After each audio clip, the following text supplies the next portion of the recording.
Toyota Drummondville vous présente l'Express Audio. Passez nous voir pour découvrir la toute nouvelle BZ4X entièrement électrique, la nouvelle Crown, ainsi que notre grande gamme de produits hybrides et hybrides branchables.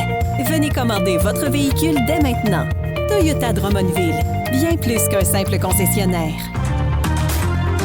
Bon mardi à tous, nous sommes le 10 juin 2025, ici Martin Bocage et voici votre Express Audio.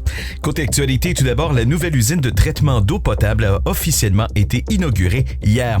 Plus d'une cinquantaine de personnes ont assisté à ce moment qui a été qualifié d'historique.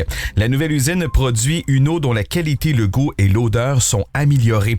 Le système automatisé et performant pourra répondre à la demande pour les 30 prochaines années. Ce projet de 108,5 millions de dollars a été livré dans les délais et budgets sans interrompre l'approvisionnement en eau potable.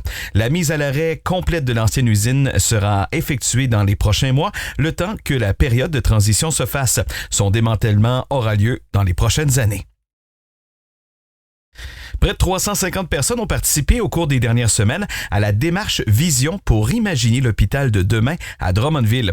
Innovation technologique, soins de proximité, développement durable et bien-être du personnel figurent parmi les idées fortes.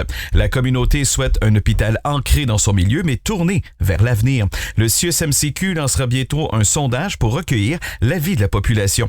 Tous ces éléments serviront à élaborer le plan clinique qui sera soumis à Santé Québec à l'automne. Maintenant, la municipalité de l'Avenir a bonifié le petit marché en y ajoutant 4 kiosques supplémentaires. Une somme d'environ 20 000 $ a été injectée pour ce projet et pour l'ajout d'un toit sur la scène ainsi que pour offrir un branchement électrique aux kiosques. Par ailleurs, l'Avenir injecte depuis le début de l'année des sommes pour la réfection de la gloriette de la place Saint-Florent-des-Bois et l'installation d'une station de réparation de vélos.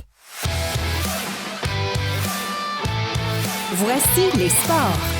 Au sport, il y a à peine plus d'un an, l'avenir des Lions était incertain. Et aujourd'hui, la formation trifluvienne est championne de la ECHL. Le club affilié au Canadien de Montréal et au Rocket de Laval a mis la main sur la Coupe Kelly samedi sur la glace du Colisée Vidéotron. Au surlendemain de cette conquête, Morgan Adams-Moisan s'est entretenu avec l'Express. Le capitaine des Lions est l'un des 2 anciens porte-couleurs des Voltigeurs membres de cette édition championne, l'autre étant Nicolas Guay. Après un lent début de saison, maintenant voilà que le Brock Nutrit-Lambert est devenu l'équipe de l'heure dans la Ligue de baseball majeure du Québec. Vaincue à ses 4 premières parties, la formation drummondvilloise vient de remporter ses 4 dernières rencontres. Dimanche à Granby, la troupe de Samuel Gilbert a infligé une correction de 17-0 aux Guerriers. L'offensive drummondvilloise a totalisé pas moins de 20 coups sûrs dans ce duel à sens unique. Le Brock rendra visite aux Cascades de Shawinigan mercredi soir.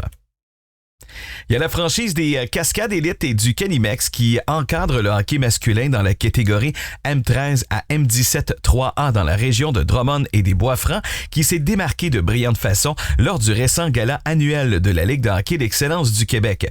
L'équipe administrative de la concession centricoise a reçu le prestigieux titre de franchise par excellence de l'année. De plus, Nicolas Boucher a reçu le prix de meilleur entraîneur par excellence et enfin, Émeric Ménard a été nommé meilleur attaquant dans la catégorie M15 3A Élite.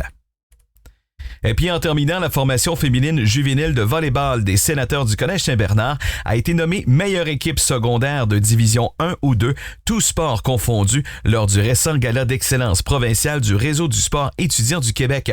Ce prestigieux prix couronne une saison exceptionnelle pour les Sénateurs qui disputent une première campagne dans la première division.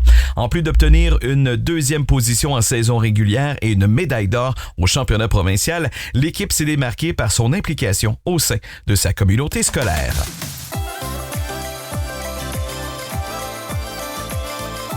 Voici la météo.